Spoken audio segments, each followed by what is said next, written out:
cuando sube. Entonces me siento en el segundo. Sí.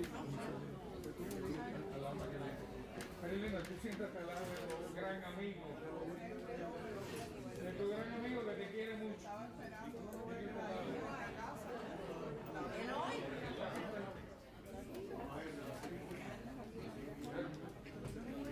Tú nada, tienes que darle la conversación. Porque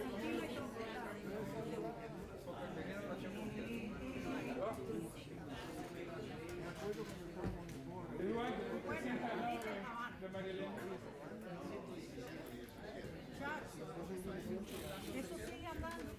Sí. ¿Y esto está abierto? Sí. Tenemos esta agüita aquí. Oye, San Verdeja, ¿estás cómodo ahí? Estás al lado de una rubia bien bonita ahí que ahora es peliblanca. ¿Eh?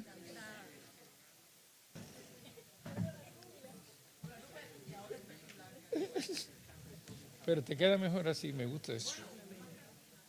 ¿Eh? Déjame sacar el resumen de Eduardo.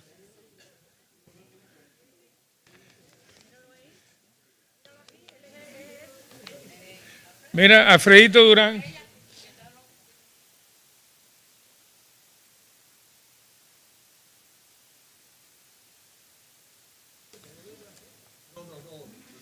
Oye, caballero, estamos entre familia aquí, así que sí puedo presentar a alguna de la gente porque me decían que venían más de 100 personas, pero de todas maneras no somos muchos, pero somos buenos todos. Vamos a empezar por aquí, Sam Verdeja, que es fundador de Face. Eloísa es Pedro Pan, una de las muchachas más importantes de Pedro Pan. Ahí tienes a Gladys Rosier, aquí tienes a Álvaro Álvarez, que escribió la biografía de la esposa de Prío, de Mary Terrero. Aquí tienes a Vilma, la esposa de Diego Suárez. Mi hija, pero ¿dónde está Diego? Se me perdió Diego. Ah, salió un momentico, ok. No puedo decir a Diego Suárez cuando no está ahí. Bueno, anyway, aquí tienes a mi hija Cristina. Trabaja para Facebook, una de las top girls de allá de Zuckerberg en San Francisco. Ella es tremenda, muy humble. La mamá de ella, mi esposa.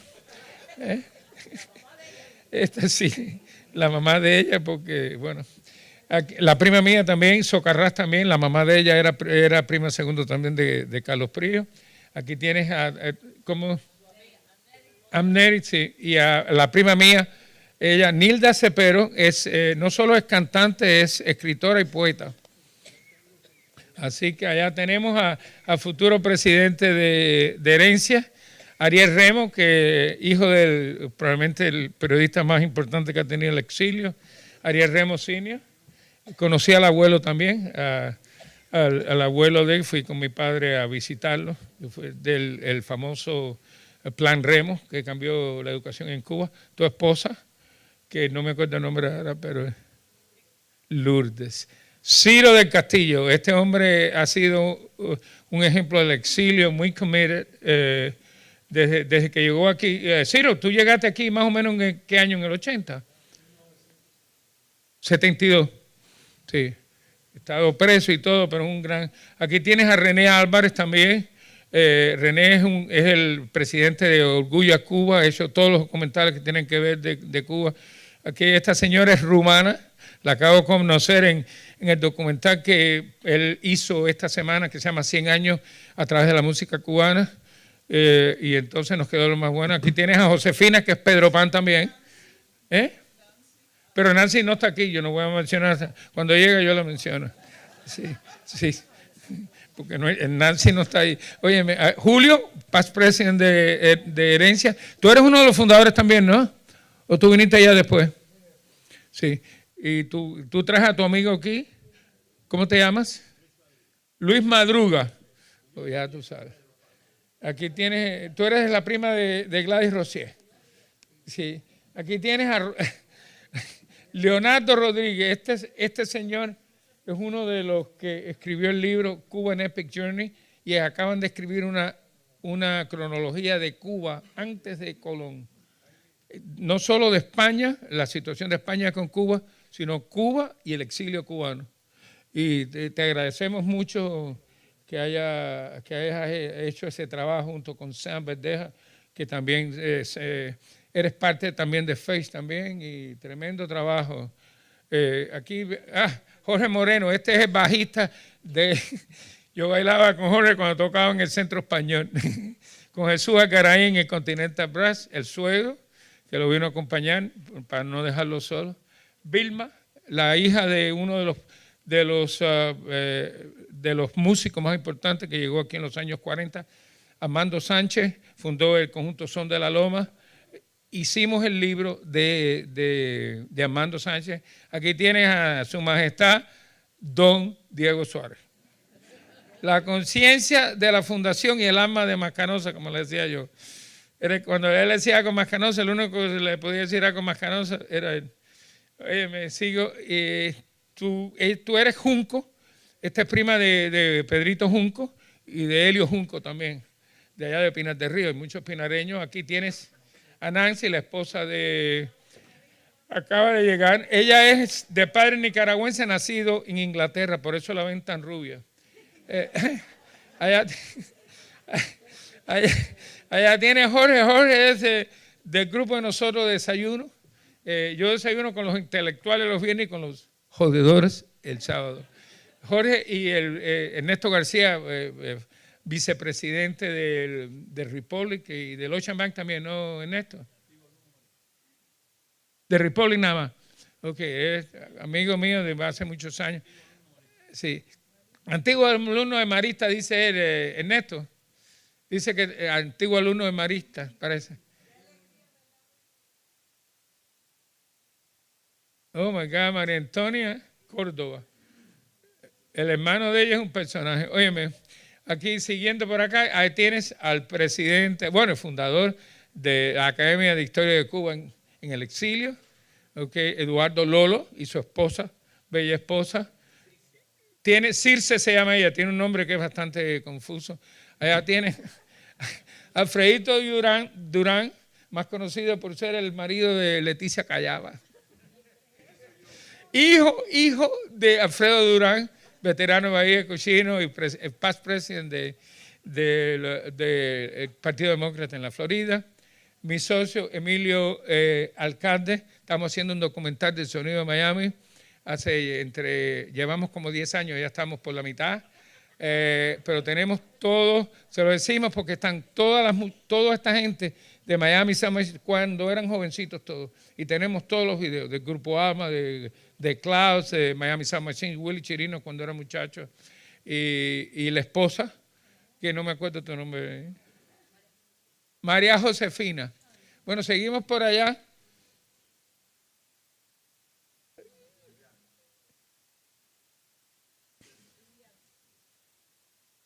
No, yo sé lo que pasa. Háblame alto que no te oigo, me estoy poniendo viejo. Amigo mío hace 1000 años, pero no me acuerdo el nombre. Arsenio Milian. Ok, míralo allá. Y la esposa, mira qué esposa más bonita tiene, te felicito. Óyeme, ¿a quién tengo por acá? Esta señora, la rubia. ¿Usted sí? ¿Quién? ¿Cuál es tu nombre?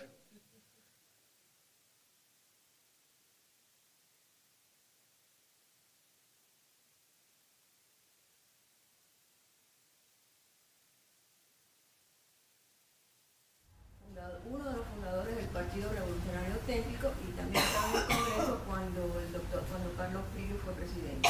¡Wow! ¡Qué lindo! Gracias por estar aquí porque necesitamos gente como ustedes así que conozcan la historia de Cuba. Por allá tenemos a... Ay, no te puedo... No la puedo... Es que estoy mirando en un solo ojo. Lidia Álvarez, es que me están tratando este ojo a ver si recobro la... hopefully, después de 2 semanas debo tener más o menos la visión bastante bien. ¿Y al lado tuyo? Norma Amaro, imagínate. Norma, good to see you. Tremenda. ¿Sigues en el giro de los viajes o no? Ya estás retirada. ¿Sigues trabajando, eh? Ay, qué bueno. Tremenda. Ella nos hizo un viaje a nosotros espectacular, la recomiendo. Y atrás de ti, ¿quién es este good looking guy que está allá atrás? ¿Sí? ¿Cuál es tu nombre? John Pinto. Wow. Gracias por estar aquí con nosotros. Jorge Maduro, compañero mío de la Universidad de Miami, y fuimos los dos primeros atletas en tener becas de deporte. Tremendo pelotero, hijo de Bobby Maduro, dueño del team de Cienfuegos y de los Cuban Sugar King. Y aquí tengo allá mi asistente y mi socio, Daniel Motola, que sin él no hubiéramos podido hacer el libro de Carlos Prío Socarrás. Luis Fernández, socio mío de inversiones también, pero tremenda gente y le gusta la música, que eso es muy importante. Óyeme, ustedes dos, a ustedes no los conozco. ¿Tú eres qué? No, yo sé, porque ella es importante y tú no. Óyeme, gracias por venir. Pero díganme los nombres. Todo esto se está grabando. Quiero saber después quiénes vinieron y quiénes no vinieron. Y allá, Irene es la reina, fue la que me ayudó a montar todo esto. Ok, y gracias a ti, Irene, porque la verdad que nos has hecho tremendo trabajo. Mira la mesa que ha puesto aquí, tenemos agüita también, así que, bueno, ya podemos comenzar. Ahora voy a presentar a la gente importante aquí. María Elena Prío, la hija menor del presidente Carlos Prío. Gracias por estar con nosotros. Sí, el presidente cordial y el último presidente demócrata electo. Aquí tengo otra de las grandes figuras, Eddie Zayas Bazán y Loret de Mola. Vaya, dos apellidos que, vaya, ¿qué te voy a decir? Marco Antonio, al lado de este ya no nos podemos parar. PhD en literatura, ha sido profesor de varias universidades en Estados Unidos, emeritus en algunos de ellos también, ha escrito varios libros, 8 libros, ¿no? 19 libros, pero el último, ha escrito la historia de la familia de Zayas Bazán, que son descendientes de la esposa de José Martí. Sí, hombre, se me había olvidado. Hombre rana, sí, porque todo el mundo quería estar en tierra, pero este se metió en el agua. Sí. Y aquí este es el pastor mío. Cuando yo cometo algún pecado, él es el que me absuelve, me quita todos los pecados enseguida. Él fue a la Progresiva de Cárdenas, yo fui al Candler College. Y fuimos una vez a jugar allá. Allá me castigaron porque yo era bastante travieso. Fuimos a jugar allá a Cárdenas y yo estaba jugando centerfield. Batearon un jonrón, me pasó por arriba. Y cuando yo llegué a coger la bola, ya el hombre estaba en home. Fíjate, esos guajiros le daban duro a la pelota. Así que vamos a comenzar el evento. Les voy a decir cómo empezó esto. Daniel y yo estábamos haciendo la historia de Ruperto Cabrera, que fue el único mayor general de Cuba que no estuvo en la academia militar. Empezó de soldado raso y llegó a mayor general. Por coincidencia de la vida, después de Cayo Confite, Trujillo le dijo al presidente Grau que si él no paraba la expedición de Cayo Confite, que estaban tratando de tumbar a Trujillo, que ellos era la Legión del Caribe que la empezó Grau, y se vinieron todos los presidentes, vino el presidente Rómulo Betancourt, Juan Bosch Figueres de Costa Rica, toda esta gente que querían eliminar los dictadores. Entonces,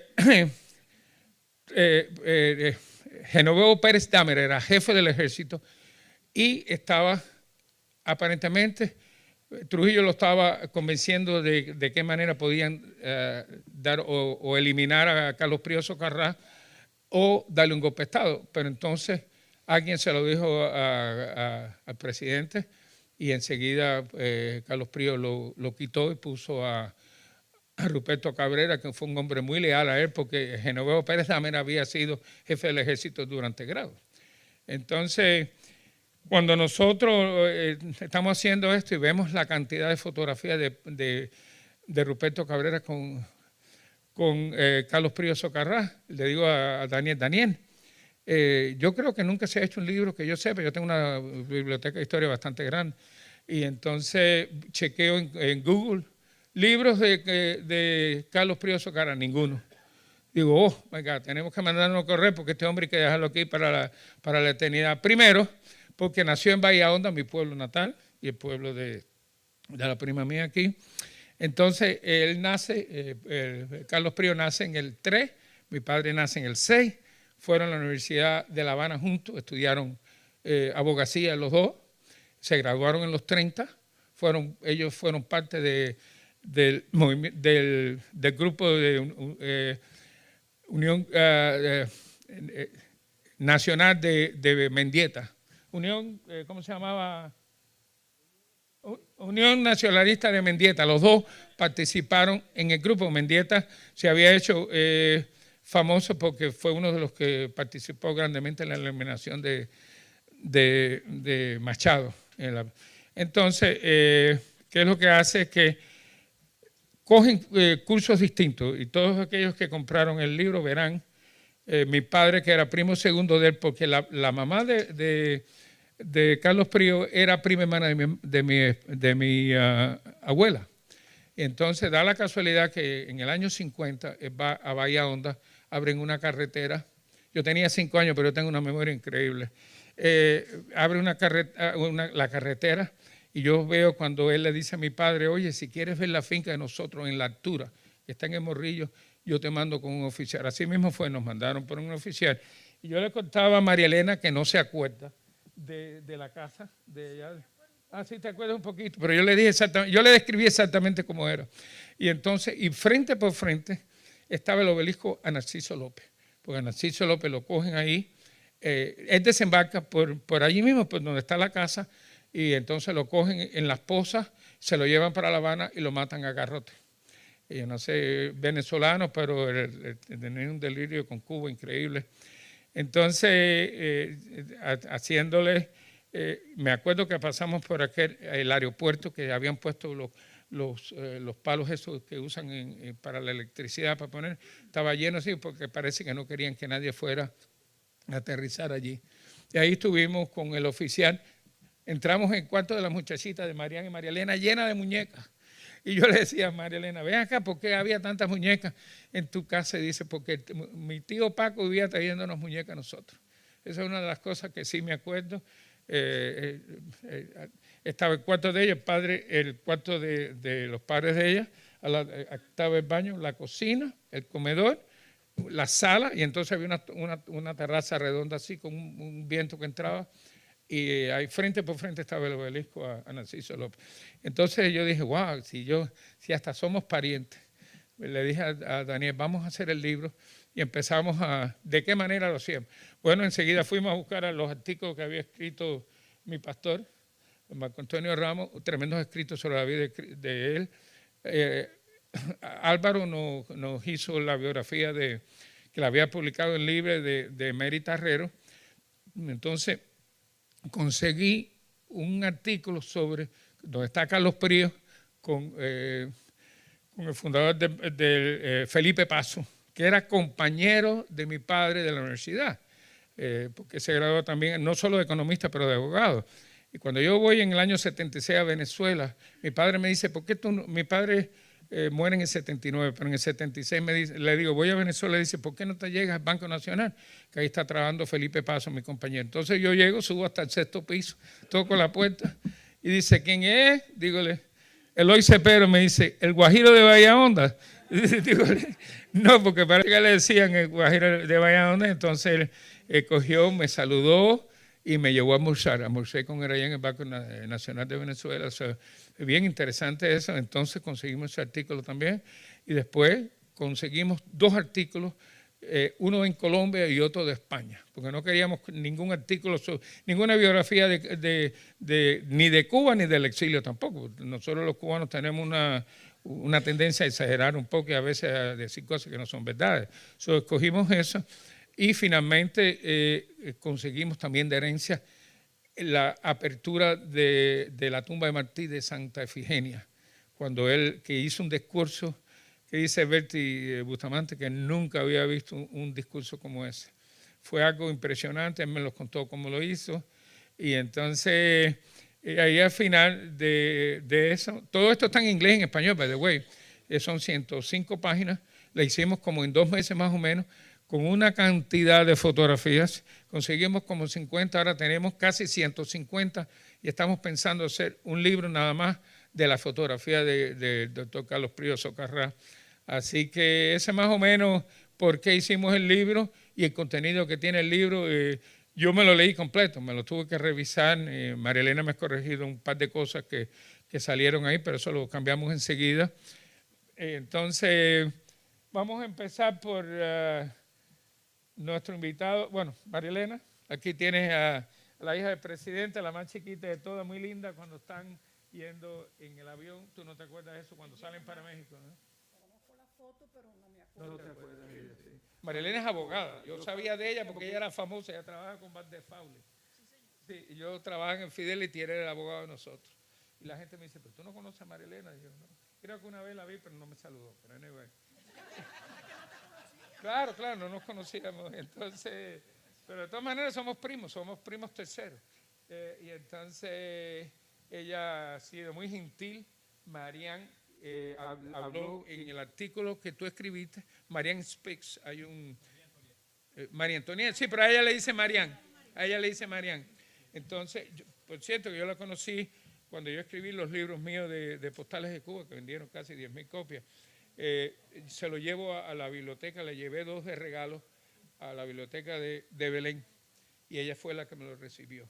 Cuando yo le estaba haciendo, ella no se acuerda de mí, pero yo sí me acuerdo de ti. Entonces ella era la esposa viuda de César Odio, que fue amigo de todos nosotros, el primer manager cubano en la ciudad de Miami. Y sí, César Odio.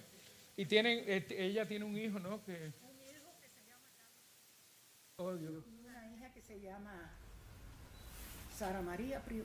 Sara María Prío. Ella no pudo venir porque acaba de regresar de un viaje donde estaba, está con su hijo allá. El muchacho yo lo conocí también, pero ese me presentó como Carlos Odio. Y entonces, si él me hubiera dicho Odio Prío, yo lo conocí en la fundación. En la fundación estaba era allí de visita. Y esta Ninoca me lo presentó. Me dijo, mira, este es el hijo de César Odio. Entonces ahí lo conozco, un muchacho bien handsome. Así que la idea de esto es tener un intercambio, hablar un poco de la presidencia de Carlos Prío. Otra cosa que nosotros cogimos la historia, lo que escribió Santovenia, Emeterio Santovenia y Raúl Shelton, que toda la administración de él completa. La pusimos en el libro también, fueron como 20 y pico de páginas. En total pudimos poner como 105, pero lo hicimos en 2 meses, porque había que hacer algo de Prío. Yo no podía ponerme a escribir tan ocupado que estábamos, pero nos salió bastante bien. A mi pastor aquí le ha fascinado el libro. Todo el mundo que lo ha visto, no sé porque Eduardo no lo ha visto todavía. Tú sí, lo viste, te gustó también, Marian también. Así que gracias a todos ustedes por venir y vamos a comenzar. Marco Antonio, vamos a empezar. Primero, mira, yo he visto a Eduardo, no por historiador, pero sino porque él ya estaba nacido cuando dieron el golpe de Estado. Él tenía 16 años. Y digo, no te invito por historiador, sino porque tú estabas vivo, tú tienes esa edad que puedes contar sobre el golpe de Estado. Y Marco Antonio no, porque Marco Antonio tenía 4 o 5 años cuando eso, ¿no? Bueno, tenía 7, déjame ir primero. Que déjame ir primero. No, dale. Quiero que nos digas lo que tú puedes decir sobre el presidente Carlos Prío Socarrás. El micrófono, espérate, yo te doy el micrófono ahora. Este acá. ¿Esto no? Lo quieren ahí para que... Espérate. Déjalo ahí para que pueda grabar. Bueno, ¿tú quieres venir aquí? Sí. Bueno, ven acá. Aquí se sienten, estamos en familia, pueden hacer lo que ustedes quieran.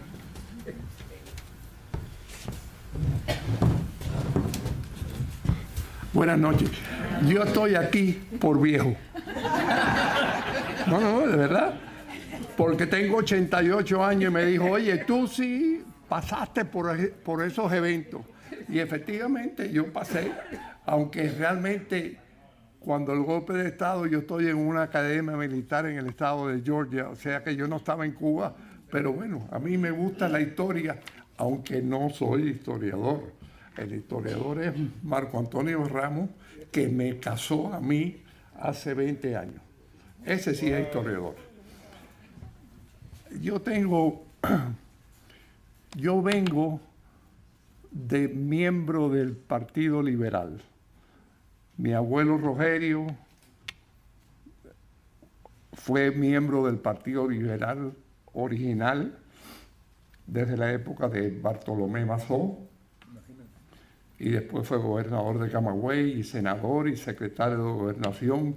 Mi abuelo fue el que hizo el presidio modelo de Isla de Pino durante los primeros 3 años de Machado.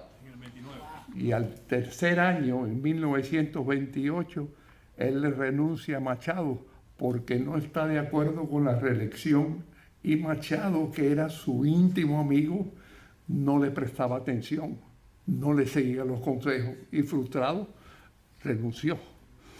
Después mi padre fue representante, senador y eso, y esta es la anécdota, que tengo un par de anécdotas con mi padre. Una, porque siendo senador, ya Carlos Príos presidente, los liberales se habían aliado al Partido Auténtico en las elecciones de 1952, del 52, para las elecciones del 52. Ya mi padre era senador, él había salido senador en el 48 e iba a la reelección. Hacen un viaje en avión y ahí estaba Mary Tarrero junto con Prío. Y recuerdo que mi padre dijo, es la mujer más linda que yo he visto en mi vida. Mary Tarrero, tu mamá. Después viene el golpe de Estado. El 10 de marzo, la coalición liberal auténtica, todos los senadores iban a recibir 100,000 pesos para la campaña electoral, que ya estaban en medio de la campaña electoral. Y mi padre ya se había gastado un montón de miles de pesos en esa campaña electoral cuando viene el golpe de Estado. Eduardo, ¿esa alianza fue para ir en contra del Partido Ortodoxo? En contra de los ortodoxos, sí, claro. Sí. En Cuba, como ustedes saben que ha pasado en toda Latinoamérica, hubo siempre gran corrupción desde casi al principio. Estrada Palma fue el único que, muy terco, pero muy honesto. De ahí en adelante, todos los presidentes y la gran mayoría de los políticos participaban en la corrupción, que era un problema gravísimo que teníamos. Cuando Prío va, que termina ya su mandato, Tony Marona había estado aspirando a la presidencia, había sido primer ministro, entonces lo cambian de primer ministro a presidente del Senado, y eso le quita a Tony cierta influencia. El problema es que Prío, en ese último periodo, él quería cambiar la mentalidad de la política y tener un gobierno honesto. Y para eso elige de candidato al ingeniero Carlos Helia, y en Oriente de vicepresidente a Luis Casero, que era el alcalde de Santiago de Cuba, que eran los dos hombres impecable. Impecable.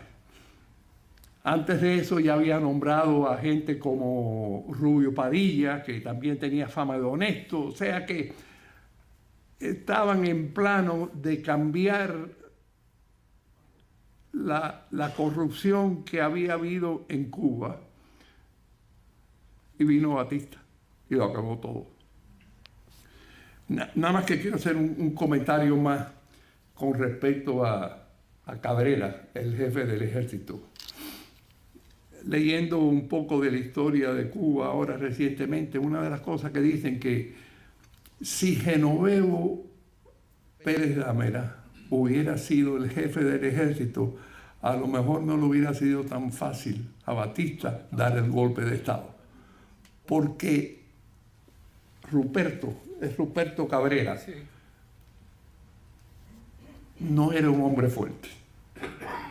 Y ahí, entre la semidepresión de Prío y la falta de lanzarse a la calle a protestar, vino el golpe de Estado, que ha traído la gran tragedia que tenemos nosotros, porque de ahí en adelante fuimos para abajo. Y eso es todo por hoy. Gracias.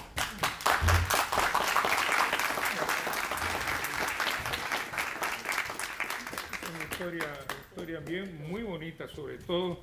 Grau, durante el periodo de Grau hubo bastante corrección y Carlos intentó acabar con la producción, pero él tenía una serie de ministros que tenía sus componiendas con gente que eran bastante corruptos y no los pudo contrastar. Una cosa que me dijo Gallego Cabrera, que desayunaba con nosotros, con Ernesto y con Jorge, todos los viernes, era que la gente, pues, cuando Martín Elena decide apoyar a Prío y quería ir para Palacio, que Prío le dijo: yo lo que no quiero es derramamiento de sangre, porque yo he oído comentarios de que Prío era cobarde. Prío no fue cobarde nunca, estuvo contra Machado, le metieron 2 años preso en Machado, después estaba en la Unión Nacional de Mendieta, y fue un hombre bien activo siempre. Y una de las cosas que mi padre, en vez de irse con el Partido Revolucionario Cubano auténtico, mi padre se va con Chivá. Pero entonces Prío, junto con Grau, que era de La Palma, de la misma Pinar del Río, ellos fundan el Partido Auténtico, Revolucionario Cubano Auténtico.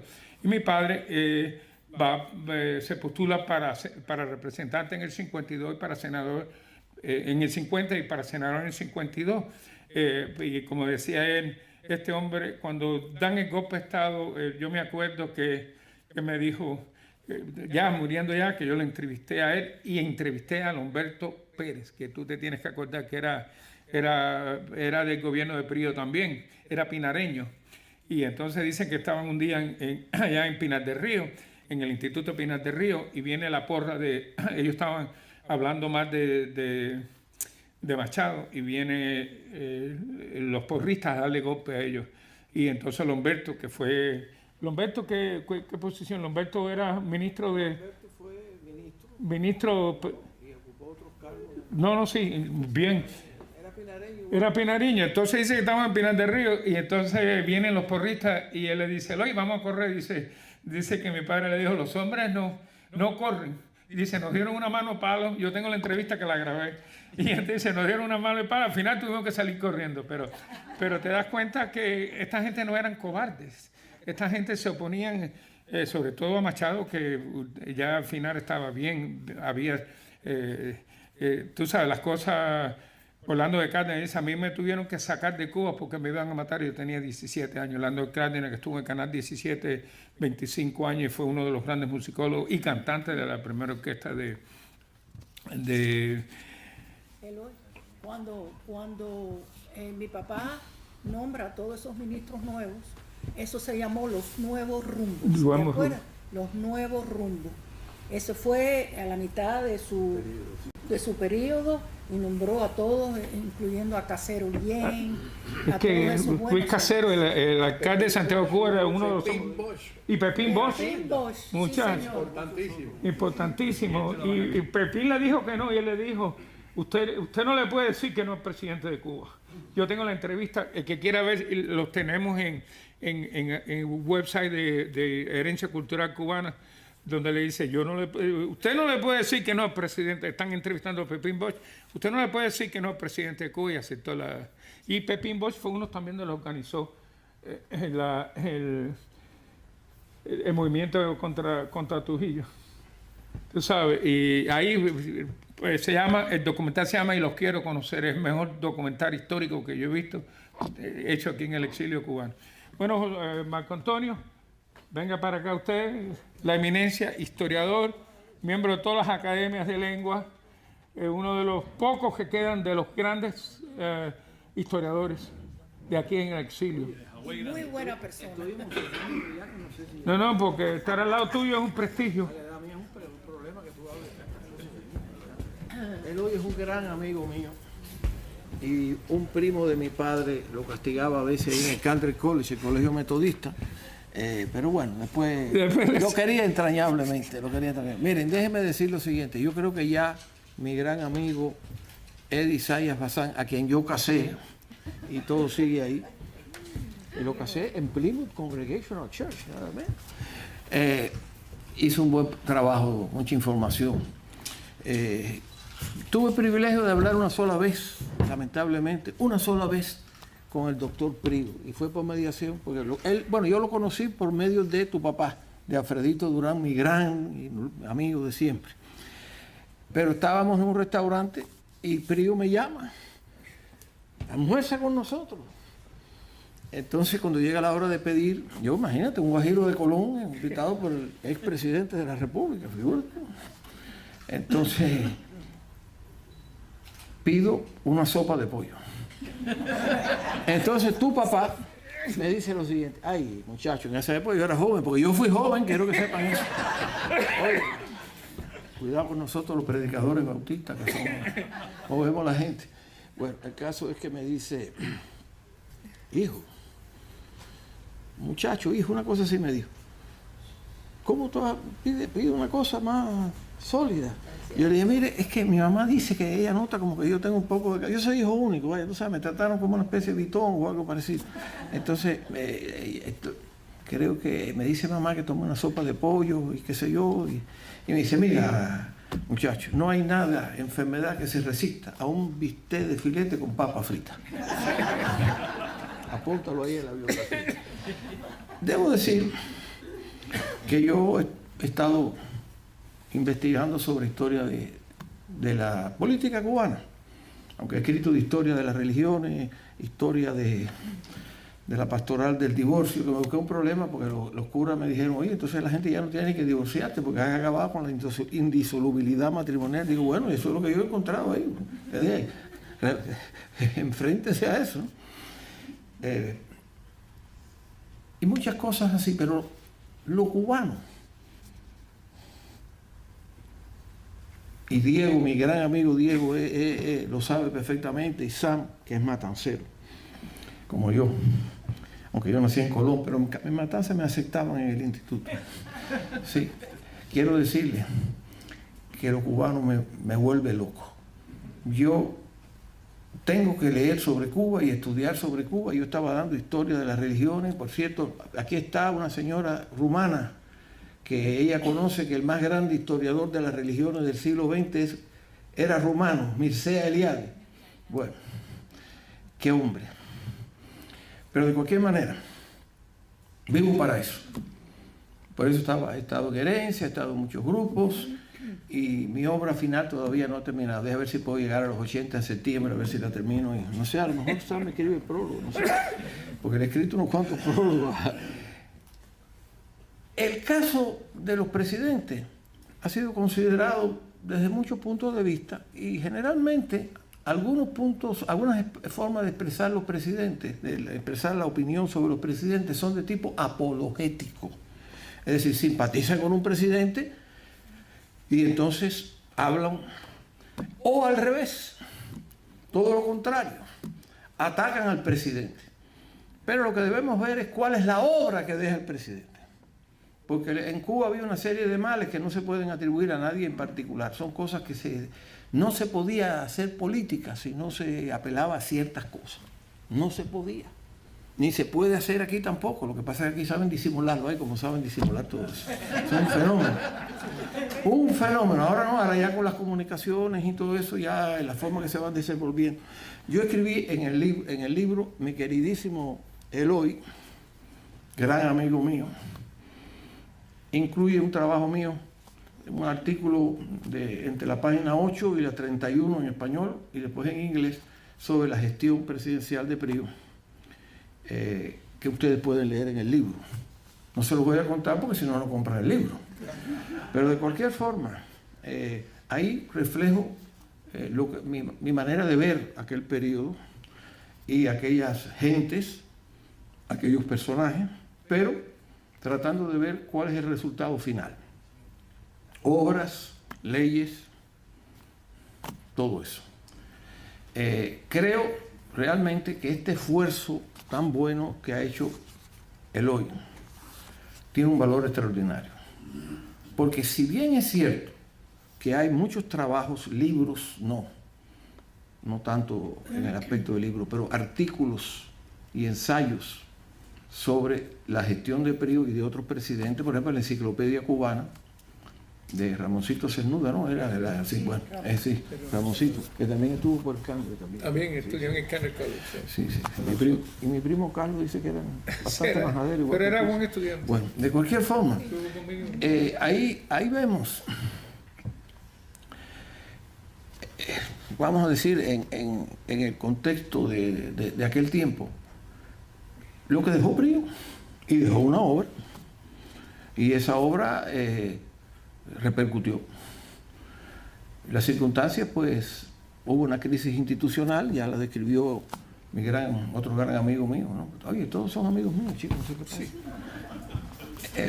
Eddie, en ese trabajo mío menciono obras en forma de artículos y ensayos o análisis acerca de la gestión de Priu. Entre ellos, y eso está incluido en la Enciclopedia de Cuba, pero también en un libro que se llama Nueva Historia de la República de Cuba, escrito por, oye, como tengo amigos, por mi gran amigo y maestro, Emilio Porter Vilar, con quien yo desayunaba una vez a la semana cuando vivía aquí en Miami, y que tenía un carácter fuerte, ¿sabes? Él, que había estado en la oposición, sin embargo, presenta un trabajo en el cual yo diría que lo único que faltaba casi que se hubiera inscrito en el ala priista del autenticismo, sin ser él realmente, porque era oposicionista. Y así, Mario Riera, otro gran amigo mío, oye, como yo conocí viejo, y ya ahora estoy más viejo, no quiero ni creer la edad que tengo. Mario Riera, que había atacado bastante a Priu, publica un folleto, no un libro como el tuyo, un folleto defendiendo a Priu abiertamente. Yo le dije, oye, pero te has vuelto auténtico, te has vuelto priista. Y entonces Mario Riera Hernández de Bayamo.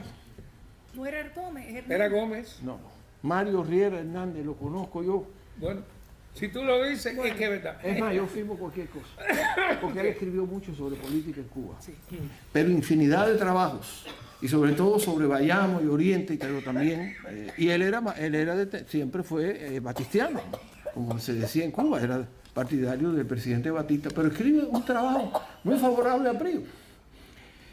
Y podemos buscar aquí y allá cantidad pero nadie que yo conozca, publicó algo así en forma de un libro. Y esto es lo que ha hecho. Tú eres Eloy Cepero, ¿no? Eloy Cepero. Eloy Cepero, mi amigo. Tiene un gran valor litográfico, precioso.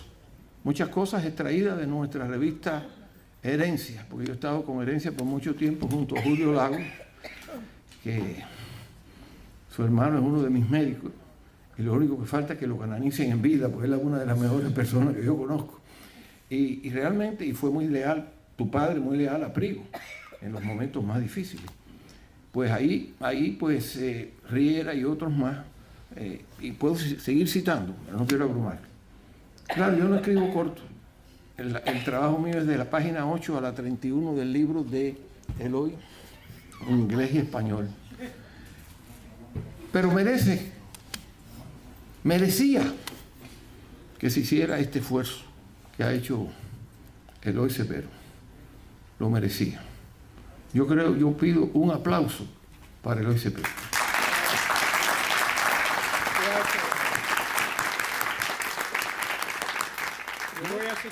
Oye, no tienes que darme el diezmo ni nada, porque ya yo me jubilé, nada más que vas a oírme cuando yo predico de vez en cuando, porque ahora ya yo me jubilé. Amigos, vale la pena el libro. Claro, ustedes pueden añadir muchas cosas, muchos datos. Por ejemplo, si Leonardo Rodríguez y Sam Verdeja se proponen hacer una enciclopedia priista, como hicieron la enciclopedia del exilio, la épica, la cuestión épica y ahora la cronología histórica, bueno, ellos pueden buscar datos. Pero con lo que ha hecho Eloy es suficiente para tener la imagen general, el entorno de la gestión y de la vida del presidente Carlos Prío Socarrás. Tenía un solo defecto para mí, y no se pongan bravos los pinareños. No nació en la provincia de Matanzas. Pero para los habaneros les tengo algo ya para terminar, porque ya los he cansado. Ya, miren, en realidad el que hizo el trabajo fue Eddie Zayas Bazán. Miren, les voy a decir algo. Ustedes los habaneros son los más grandes del mundo, pero no han dado, a no ser Zayas, que gobernó 4 años, un presidente habanero. De unos días estuvo el mismo Evia, la transición aquella de cuando de Grau a Mendieta y todo aquello, y hubo alguno que gobernó 2 días, 1 día, 3 días. No han dado a nadie así, porque inclusive el último que puso Fidel, Urrutia, nació en Yaguajay. Y por cierto, Fidel no nació en la provincia de Matanzas, pero bueno. Pero ahí es donde está la cosa, que le preguntan a Zayas, que era el más erudito de los presidentes, pues bueno, hay que reconocerle mérito a la gente, ¿no? El más erudito de los presidentes. Por cierto, que Prío, cuando me invitó a almorzar, dice, tú eres Ramos, el que me presentó a Durán, tú eres el que escribe en el Diario de las Américas. Digo, sí, yo, entre otros, escribía ya en aquella época el Diario de las Américas. Bueno, pues para terminar la anécdota de Matanzas y todo lo demás. Presidente, usted es el único presidente que ha cumplido su periodo completo siendo habanero. Presidente de la República. Ahora es de por la zona de Santa Clara, por ahí, que tenemos ahora.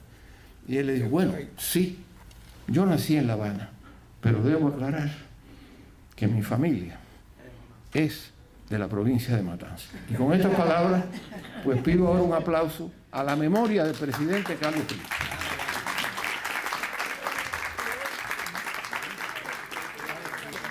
Ahora vamos a tener preguntas y respuestas.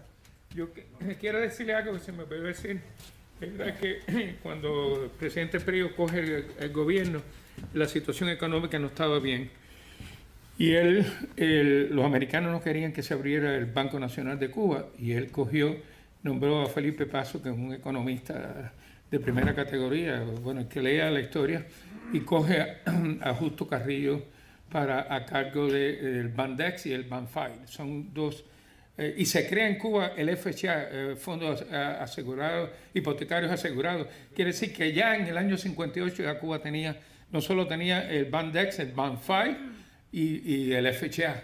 Es increíble que la gente al 3% que podía. Lo que pasa es que el financiamiento era solo por 5 años. Yo fui banquero, por eso puedo hablar de esta manera. Pero una de las cosas que él logra hacer es que... En el año 52 fue cuando el peso cubano valía más que el dólar. Right, en el 52. Pero yo estoy hablando cuando él coge posición en el 48 y comienza la guerra de Corea, y entonces el precio del azúcar empezó a subir, y eso ayudó mucho a que Cuba levantara su economía, y fue uno de los grandes, de las cosas que ayudó al presidente el fundar el Banco Nacional de Cuba, que los americanos estaban opuestos, porque ellos querían que el dólar era lo que funcionara en Cuba. Los americanos tenían un control sobre la banca cubana increíble, igual que los españoles. Entonces, pero él se puso duro y logró a Felipe Paso, que era un genio, y entonces lograron hacer. Entonces ahí mismo Justo Carrillo también hablan Bandex y Banfire, y Cuba en el año 52, lo que estás diciendo tú, cuando Batista del golpe de Estado, 80 días antes de las elecciones, desbarató todo el sistema democrático que existía en la historia de Cuba, que tuvimos, como dice nuestro pastor y historiador Cuba tuvo... Yo creo que ese problema de la corrupción también venía de España. Los españoles, Cuba, decía Gastón Vaquero, que no había nada más parecido a un español que un cubano. Y es verdad, y sacamos las cosas buenas de trabajadores, color blanco, éramos bastante blancos, serio, y también la corrupción. Y para los españoles llegaban a Cuba sin un centavo y llegaron a tener grandes industrias. Es más, después, cuando yo tengo el libro de todas las industrias que hubieron en Cuba hasta el 58, y casi todos eran españoles, ya murieron los hijos, continuaron con los negocios que llegaron a llegar a Cuba, que en un tiempo ya el dólar cubano, el peso cubano valía creo que 1 o 2 centavos más que el precio que el dólar americano. Así que, bueno, vamos a abrir preguntas y respuestas. Ustedes hacen la pregunta y nosotros contestamos. ¿Quién hace la primera pregunta? Dile, Álvaro, párate para que la gente te vea. Usted es un tipo bien hermoso.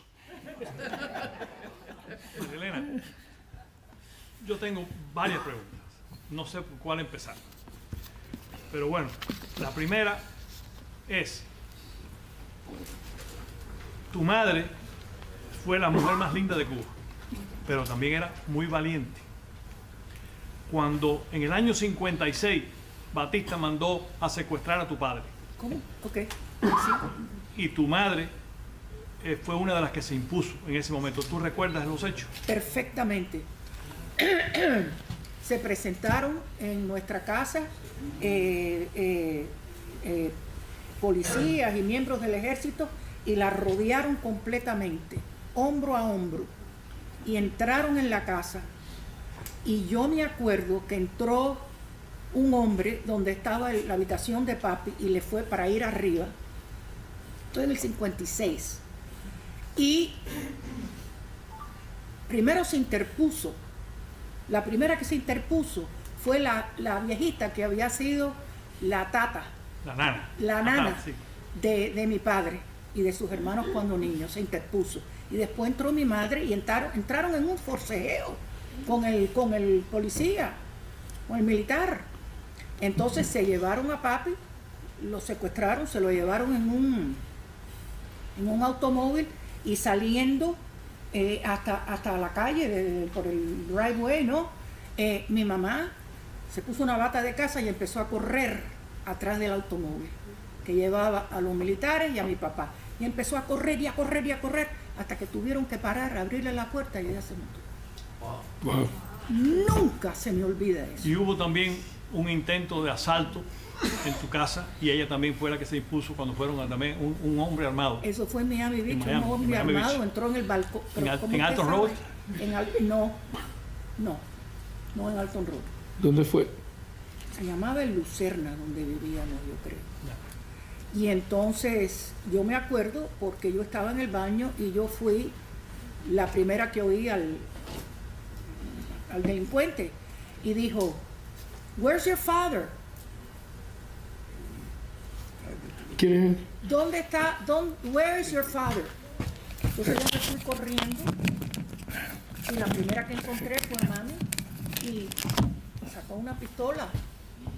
Sacó una pistola y salió para el balcón. Y papi todavía no estaba ni enterado del asunto.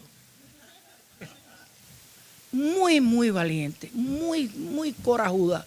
Y nada, y después llamaron al FBI y cogieron al hombre preso. Era un americano, yo ni me acuerdo. Yo creo que era un independentista puertorriqueño, no me acuerdo. Pero bueno, sí, gracias, porque mi madre... Sí, cómo no. Muchas gracias por acordarse de eso. Parré la compuso. Y otra canción que le hicieron a ella cuando fueron de visita a México, en visita formal de un presidente a otro.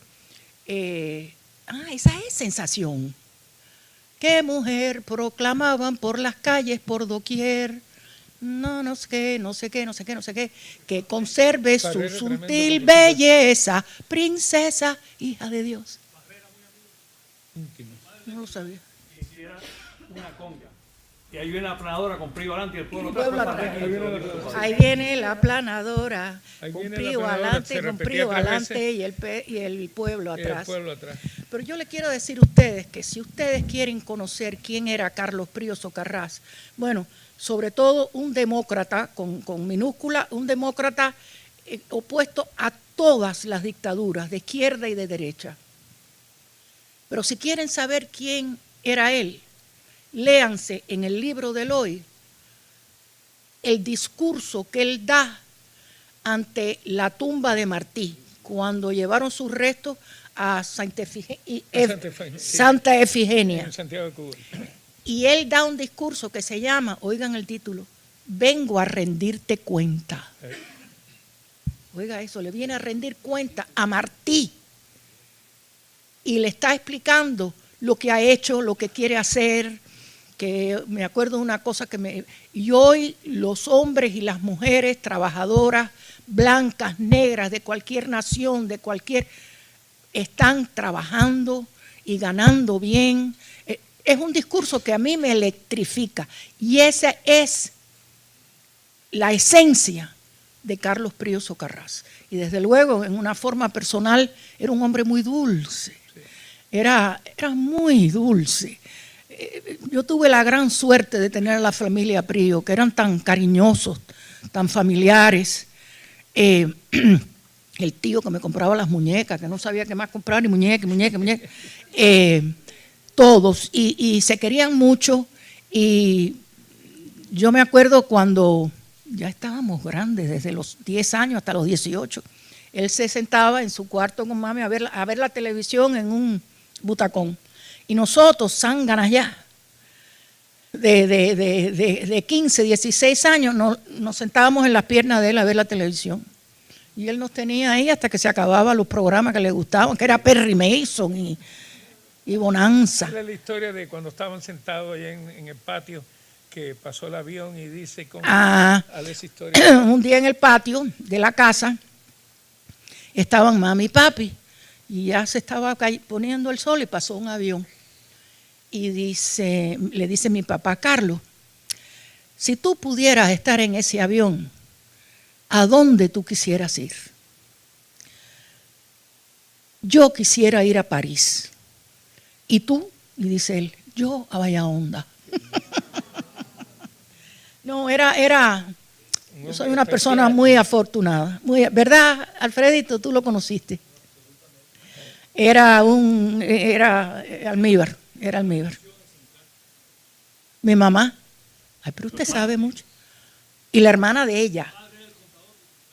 No, el padre de mi mamá, mi abuelo, era el contador del Central Pina. Ella era de Morón. Este te sabe toda la historia completa. Pero todo. Por eso yo desayuno con él a ver lo que aprendo. Muchas gracias por estar aquí. Una de las cosas estas son las anécdotas que uno tiene que uno. Espérate, déjame hacerle Tú te sabes todas las respuestas. Bueno, porque él escribió. Había sido presidente, sabiendo que Fidel Castro era un gante, le dio el dinero del grano. Bueno, porque en aquel entonces me imagino. No, y Fidel prometió, porque yo lo sé, porque he visto la carta, traer de nuevo la Constitución. Porque como ustedes saben que Batista suspendió todos los derechos. Disolvió el Congreso. Disolvió el Congreso y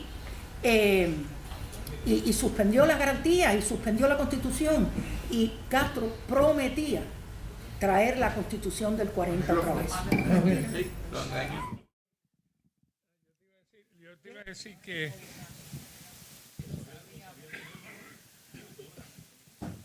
mira, cuando yo estaba haciendo el libro, yo entrevisté a mi padre y entonces en el entierro de Chivas, que fue el entierro más grande que se ha dado en Cuba, empieza a llover, estaba en el cementerio de Colón y entonces se meten 3 o 4 hombres en el carro y uno de ellos era Fidel. Y entonces él reconoce a mi padre y le dice, ¿tú no eres Eloy Cepeda? Y dice, sí, yo soy de la Juventud Ortodoxa, con Rolando Espinosa, que fue profesor mío también de historia. Y entonces él le dijo, y amigo de todos ustedes, y entonces le dice, mi padre le dijo, bueno, nosotros perdimos y dice, yo también perdí, pero esto no se va a resolver con las urnas, esto hay que resolverlo con las armas. Y yo lo puse en la biografía de mi familia. ¿Tú querías decir algo, Eduardo? Que ella... Sí, son cosas que son datos que uno empieza a grabar y el que tiene buena memoria trata de asociarlo con algo que pasó. Dale. Cuando Grau era presidente, mandó a Andrés Rivera Agüero a Daytona, porque Batista nada más que hacía llorar de que no le permitían entrar. Y entonces él mandó a Andrés Rivera Agüero para que Batista le dijera a Rivera Agüero qué era lo que él quería para regresar a Cuba. Eso fue en el año 47. Y Rivera Agüero fue y Batista le dijo, yo regreso si me pone 8 guardaespaldas. Cuando Rivera Agüero regresó, se lo dijo a Grau. Grau dijo, ¿cómo 8 guardaespaldas si yo soy el presidente y no tengo guardaespaldas? Exactamente. ¿Ok? ¿Por qué tu padre le puso guardaespaldas a Batista? Yo no sé. Bueno, En el 50, porque tu padre le puso guardaespaldas. mira, vi una encuesta. Quiera preguntarle, le preguntaba. Mira, hubo una encuesta antes de las elecciones del 52, donde Batista nada más tenía el 15% del apoyo de Cuba. Estaba en séptimo lugar.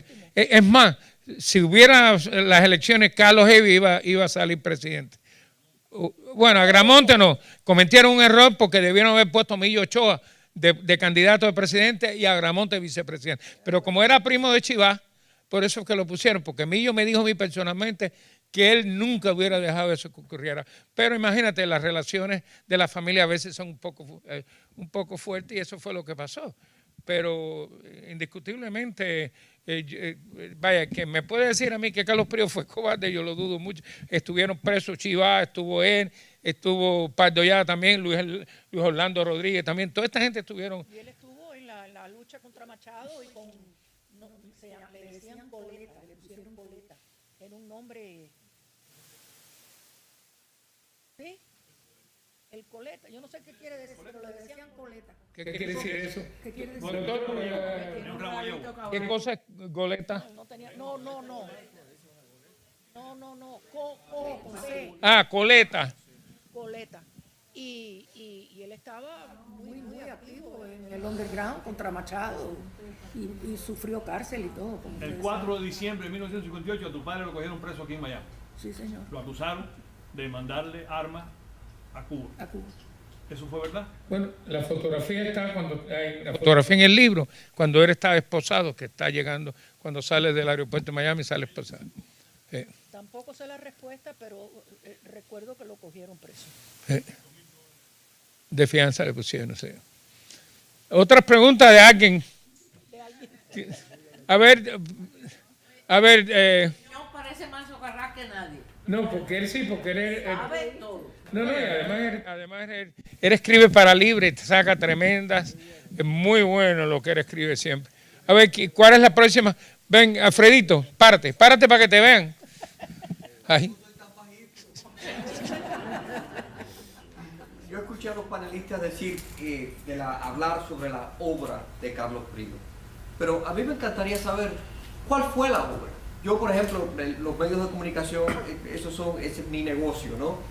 Entonces, yo sé que Carlos Prío tuvo mucho que ver impulsando la televisión en Exactamente. Cuba. Entonces, pero me interesa saber por parte de ustedes, ¿cuál fue la obra? Bueno, ya Cómprate el libro. El Banco Nacional, el Banfive, el Valdex, el FHA, el Fondo Hipotecario Asegurado, todo eso se hizo en la administración de Carlos Prío Socarrás. Donde él, en su administración y su obra, adelantó al país muchísimo. Un banco nacional, Cuba no tenía un banco nacional. En Banfive, la vivienda, en todo, modernizó a Cuba. Y inculcó valores democráticos. Y el libro lo relata todo muy bien. Es un libro muy fácil de leer y ahí está toda la obra de él y sobre todo una democracia.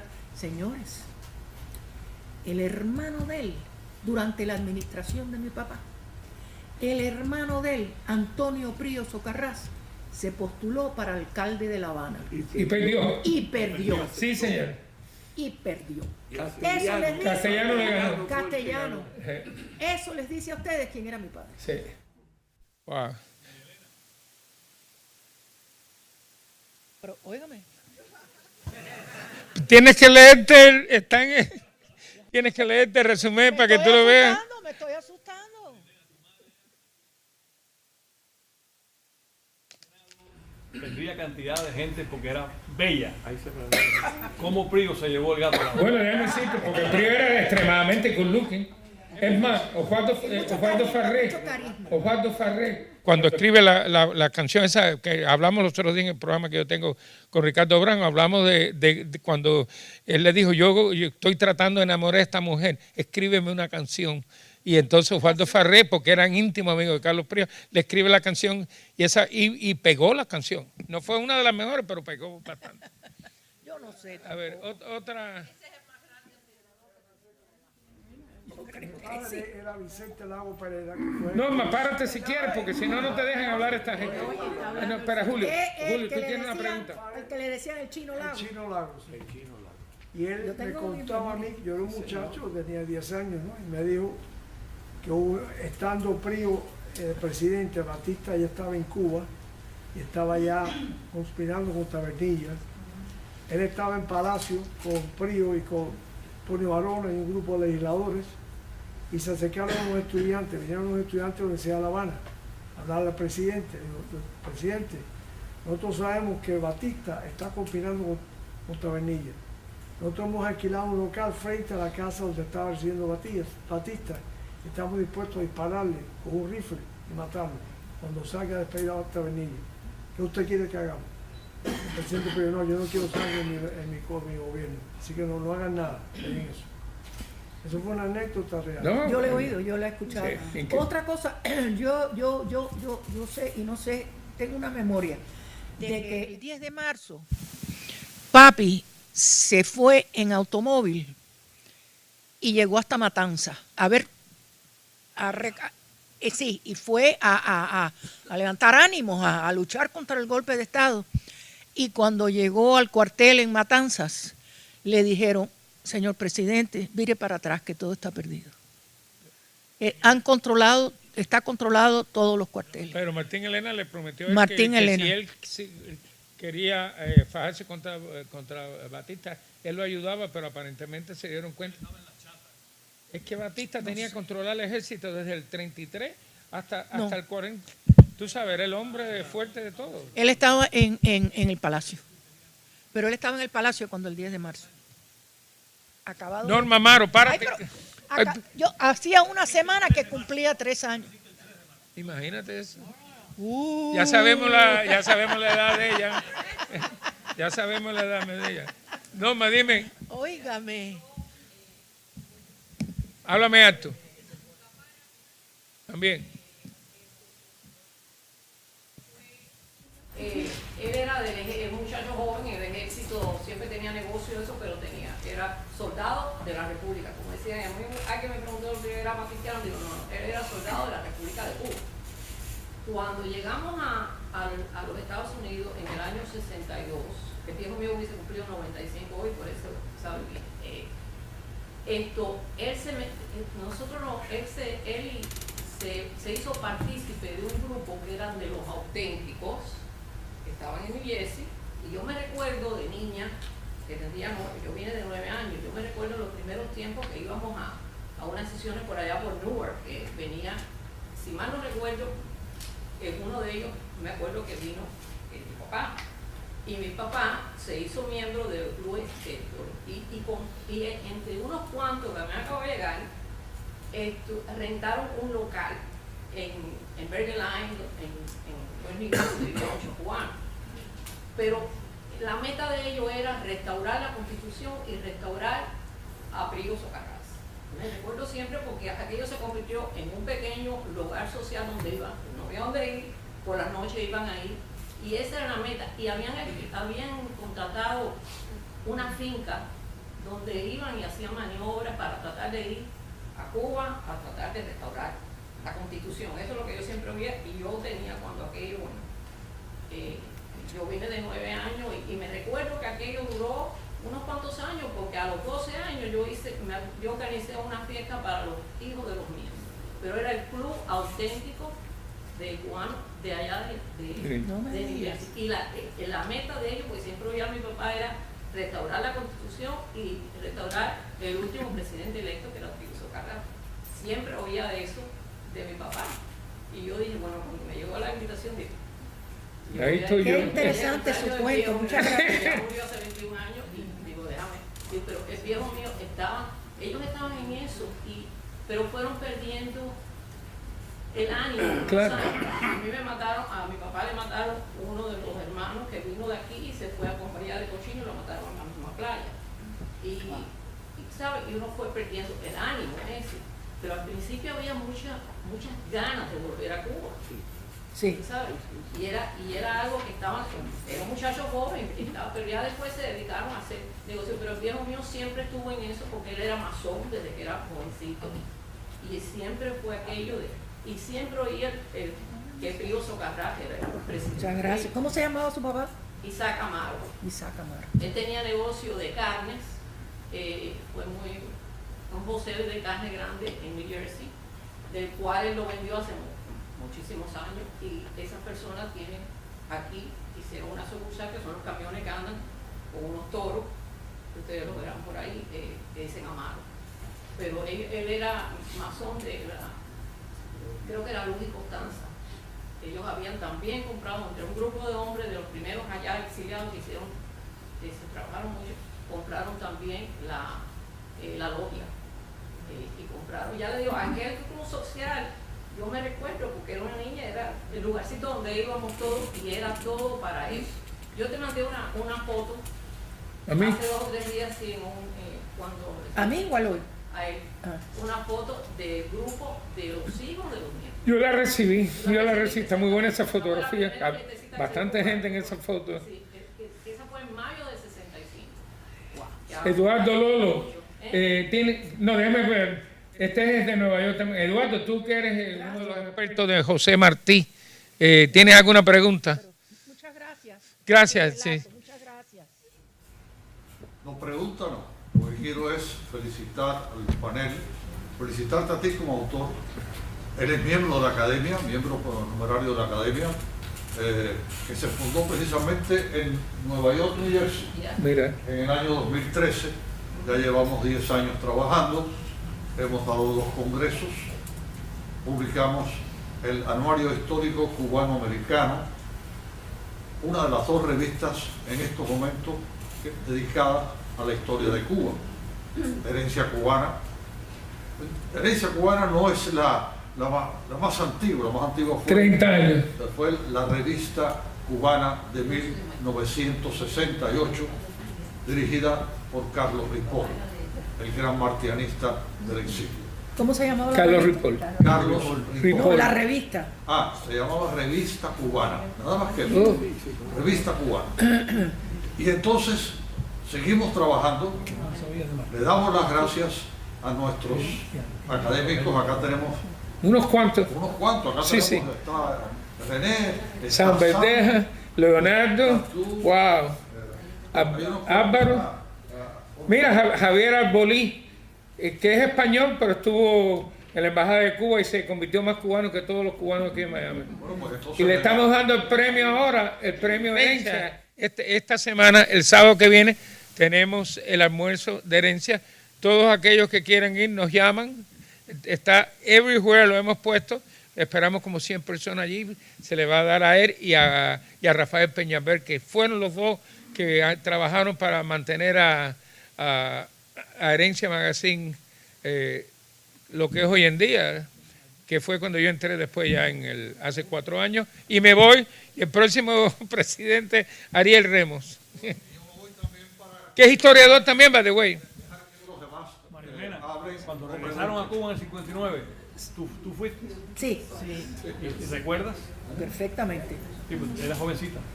Oye, No, tenía 10 años. Y 10 años, sí. Pero tu hermana debe haber tenido más. pero, 3 años. dale ahí. ¿Y cómo fueron tratados? ¿Tienes alguna pregunta, Sergio? Yo quiero que Sam tenga alguna pregunta. Pregúntasela al reverendo aquí, que él... No, yo lo que quería añadir sencillamente que no hemos mencionado algo que es muy importante de la ejecutoria política del doctor Prío. Fue un gran político, aparte de que haya simpatizantes y no simpatizantes y que vean las cosas así. Por ejemplo, logró ser nominado candidato presidencial en el 48, cuando había una serie de candidatos muy poderosos, inclusive que tenían varias asambleas controladas de la provincia, como Miguelito Suárez Fernández. Y eso fue importantísimo, la maniobra, vaya, política. Y cuando digo maniobra no lo digo por mal, porque hay que maniobrar, ¿no?, políticamente para ser nominado. En el año 52, mi gran amigo mencionó, lo cual es correcto, que Agramonte, y las elecciones esas tienen mucho que ver con Prío, que Agramonte lo postularon por ser pariente, que por cierto no era primo hermano, pero era pariente segundo de Chivas. Pero no, está bien, no, correcto. Pero esa nominación fue...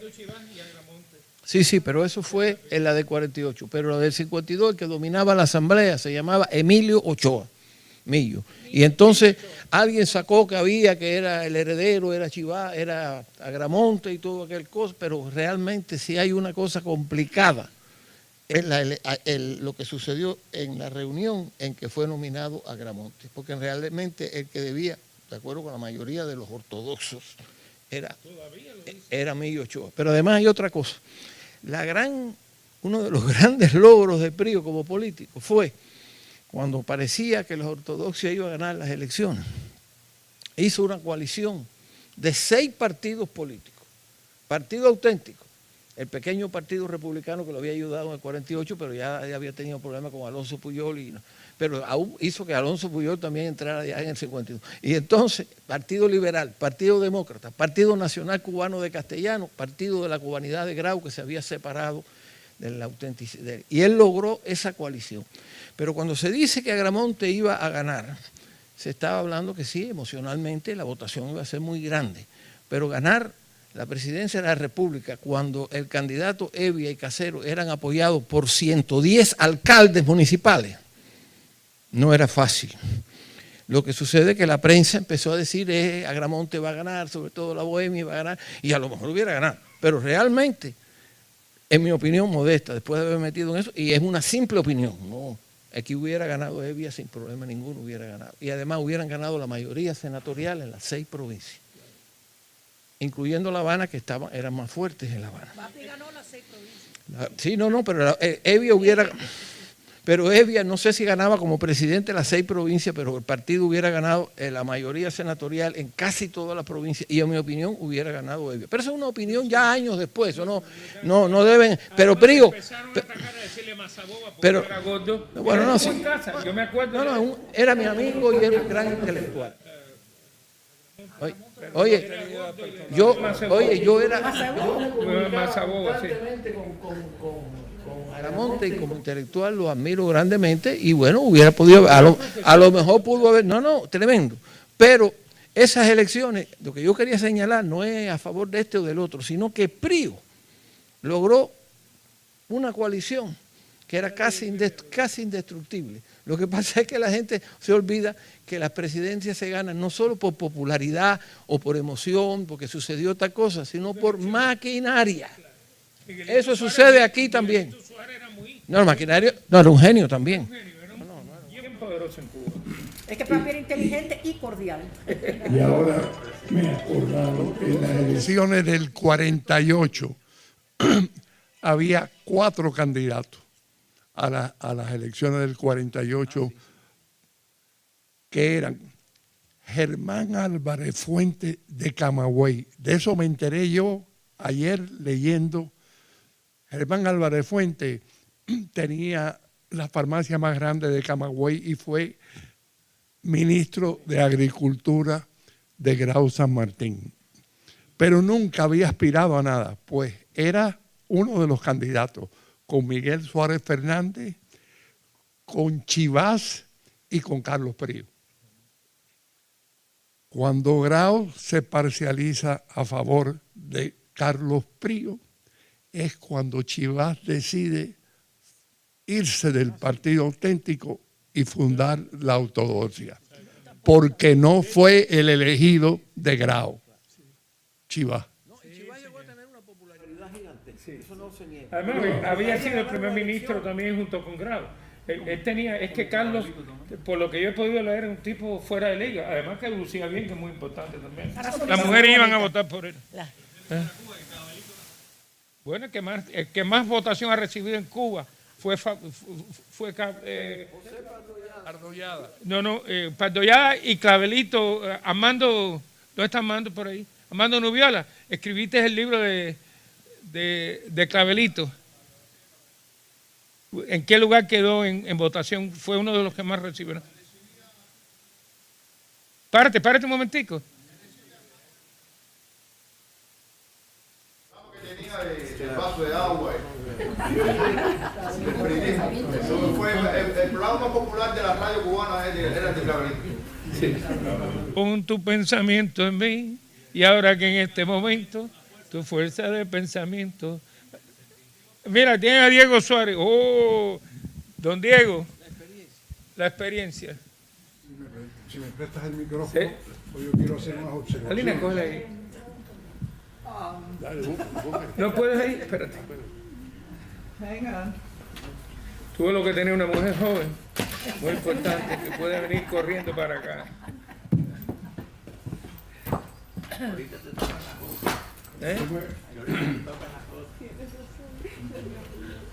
Yo me voy a tomar la libertad de hacer algunas observaciones.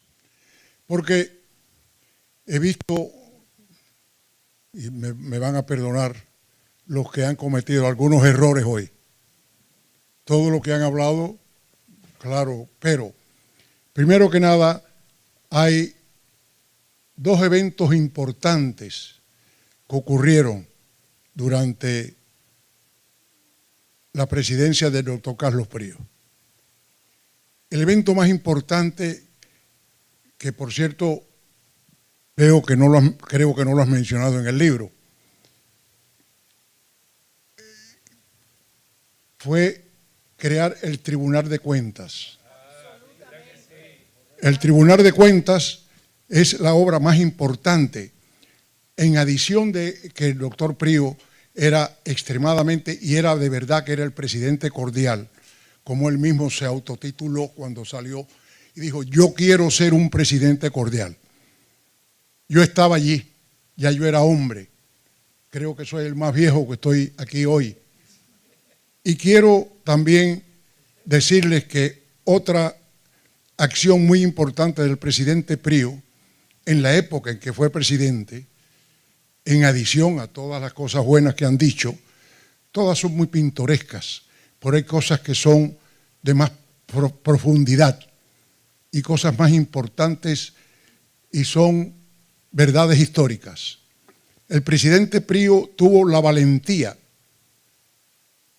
cuando fue presidente, de reconquistar la Confederación de Trabajadores de Cuba, que estaba en manos de los comunistas. Sin embargo, eso no se ha comentado y son acciones importantes. Y el presidente Prío hizo muchísimas cosas. Y lo que no estoy de acuerdo con Eloy, mi amigo Eloy, y con algunas manifestaciones que se han hecho de que teníamos una república corrupta. Eso no es verdad. Había cierta corrupción, eso estaba resuelto, éramos una república de 56 años de establecida. Todos los presidentes de Cuba, incluyendo los dos presidentes de facto, tanto el de General Machado como el del presidente Batista, tuvieron sombras y luces. Pero todos, absolutamente todos, la república que se fundó en 1902 fue hecha por cubanos, para cubanos y para beneficio de todos los cubanos. Y la corrupción, creo que es hablar de que en nuestra república de Cuba eran corruptos y había corrupción. No es así, señores. Había corrupción exactamente igual que había en cualquier país donde existe una democracia. Pero en Cuba no debemos nosotros de hacerle un servicio malo a la república que teníamos diciendo que había corrupción, porque ese es el lema que usaron los comunistas para llegar al poder. Si hubiera habido tanta corrupción en Cuba, cuando llegaron estos bandidos en 1959 y secuestraron nuestra isla, nuestra república, todos los políticos que hubieran llegado aquí hubieran llegado con dinero. Sin embargo, la mayoría de los políticos cubanos que llegaron al destierro, con el advenimiento del secuestro que se hizo en 1959 de nuestra república, aquí estuvieron.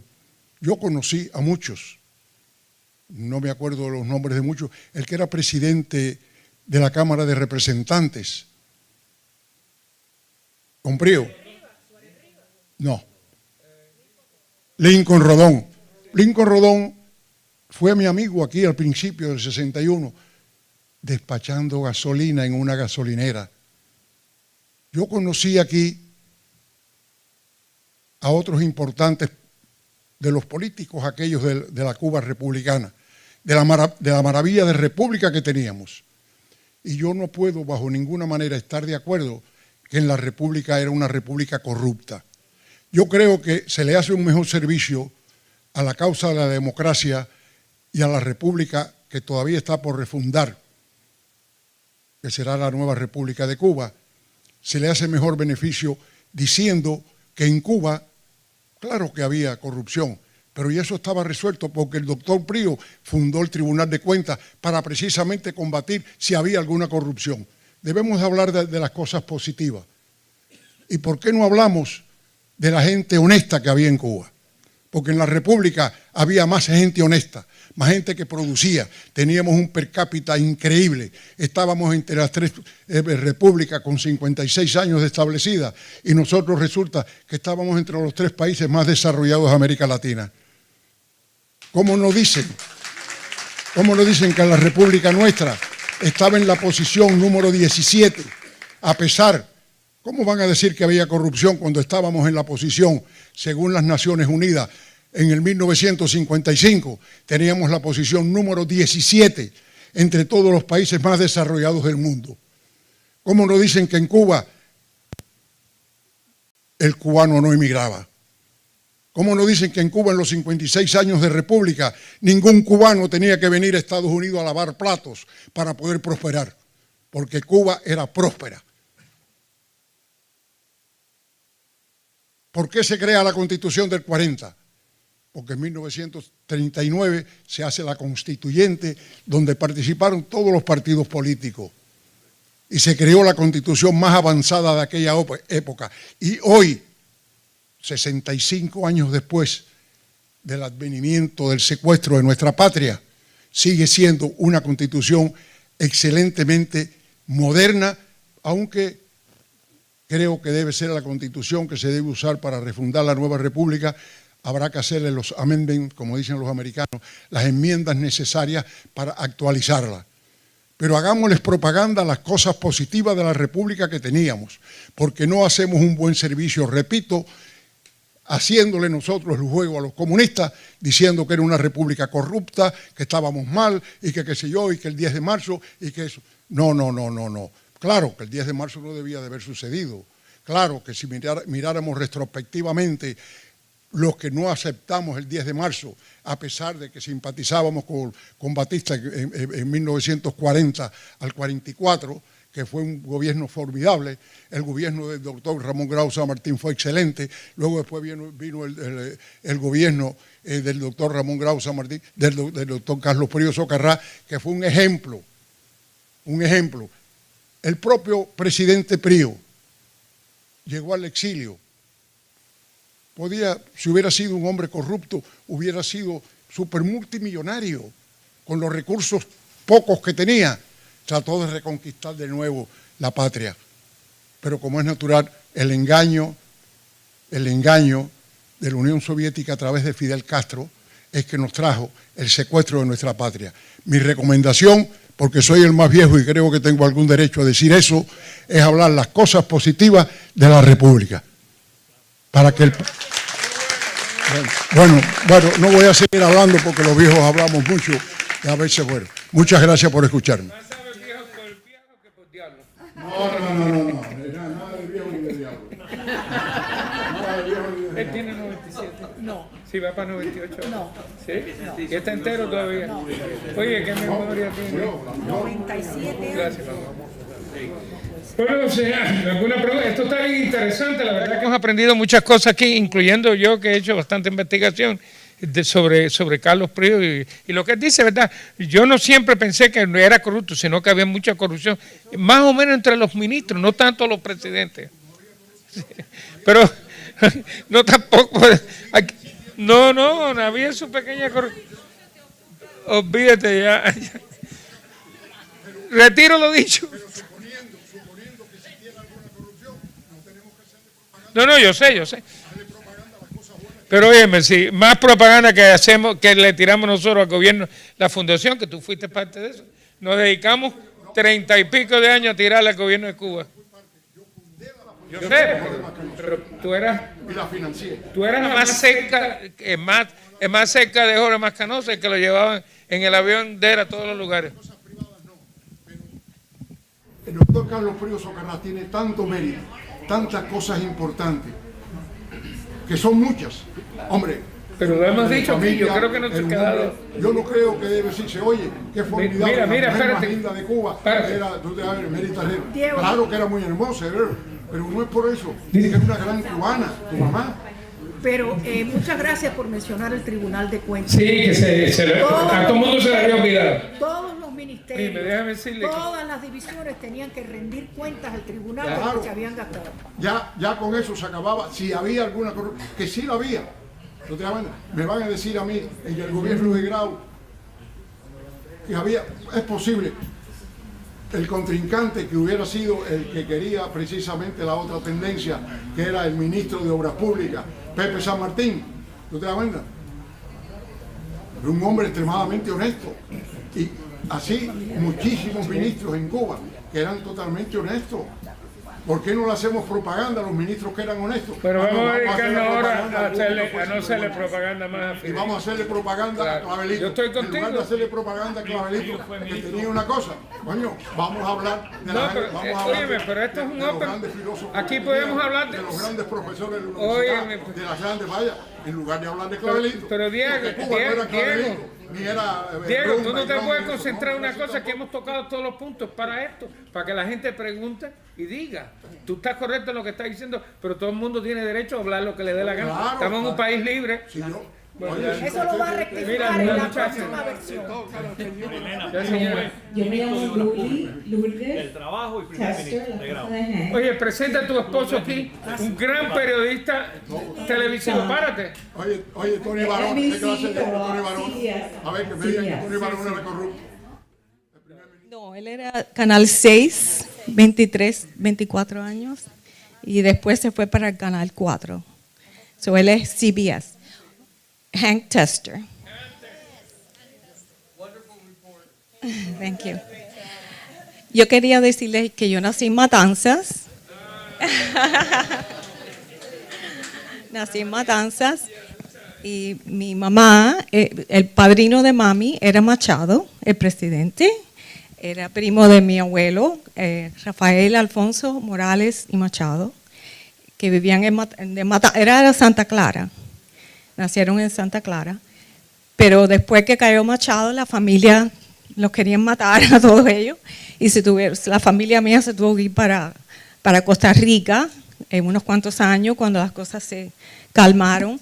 Entonces regresaron, pero regresaron a Matanzas, no regresaron a La Habana, donde ellos estaban, donde vivían, donde nació mi mamá y todos ellos. Pero yo sí, como he leído un poquitico y voy a la Universidad de Miami muchas veces con Jaime Sí. Muy bueno que está. Sí, entonces como yo he leído bastantes cosas, porque yo tomé muchas clases con Luis Aguilar León, Hank también, y lo primero que le pregunté fue con Lundy, y lo primero que le pregunté el primer día en la clase que Machado era bien malo porque es familia mía, y me dijo no, él no fue mal persona y él fue uno de los mejores presidentes que hubo en Cuba. Pero yo leí el libro de Lundy, que me dijo, léete este libro, 1933, Prologue to Revolution. tú lo leíste, ustedes lo han leído. Ese libro explica bien qué pasó. En el 25 entraron los comunistas de Rusia en Cuba.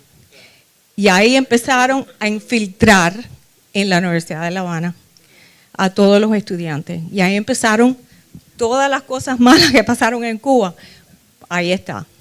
Ahí tú sabes, porque había muchas personas buenas, como Prío, todos ellos eran bastante buenos, pero se filtraron todos estos comunistas y ahí viraron a todos esos estudiantes que hasta tumbaron a Machado. Yo sé que Machado tuvo muchas cosas, pero Machado tuvo que aguantar muchas cosas que estaban haciendo toda esta gente. Y después que lo tumbaron, no tuvieron ni presidente. Fue ¿cómo era? Fue agrado de presidente. Exacto, no hubo ni presidente en esos tiempos. Y no sabían nada de lo que, ninguno de ellos sabía lo que estaba pasando, ni sabían, ¿cómo te digo? They didn't know how to rule, they didn't know how to be nothing. Hubieron meses ahí que no hubieron nada. Así que yo creo que todas esas personas que, como el mismo Batista, que dejó entrar todos esos comunistas en el gobierno, ellos mismos fueron los que acabaron con todo el mundo.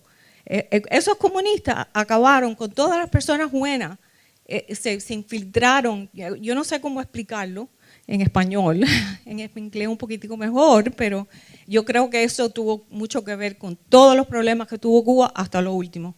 Porque ni Fidel Castro era tan importante ni nada de eso. Él llegó al momento que algo estaba pasando y se coló ahí y hizo lo que hizo, pero todo...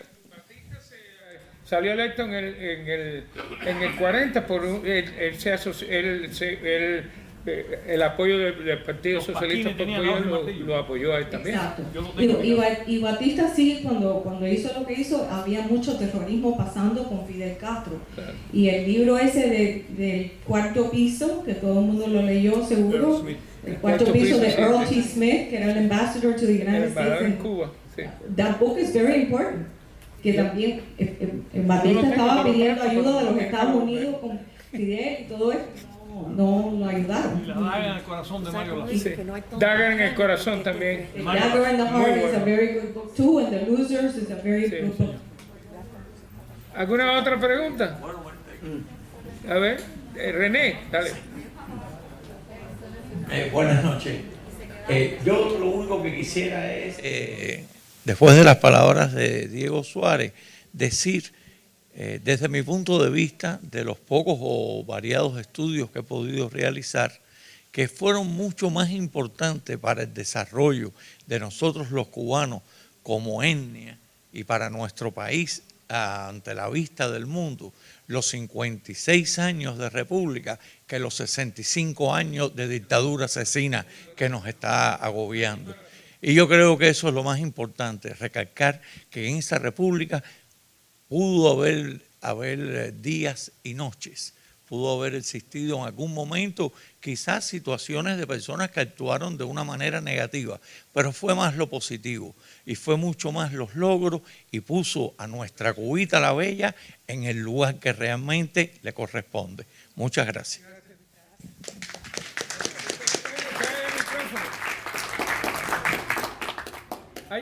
Quiero decirles que hay un error en la segunda o tercera página donde está el presidente Prío con mi tía Acela y la prima Hilda caminando y está el presidente de Guatemala, Juan José Arévalo, y pusimos equivocadamente Juan José Oviedo.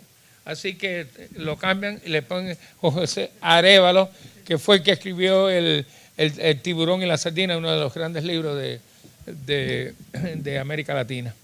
Bueno, el que quiera, yo creo que gracias por estar aquí con nosotros, por compartir con nosotros. Espero que hayan aprendido un poquito.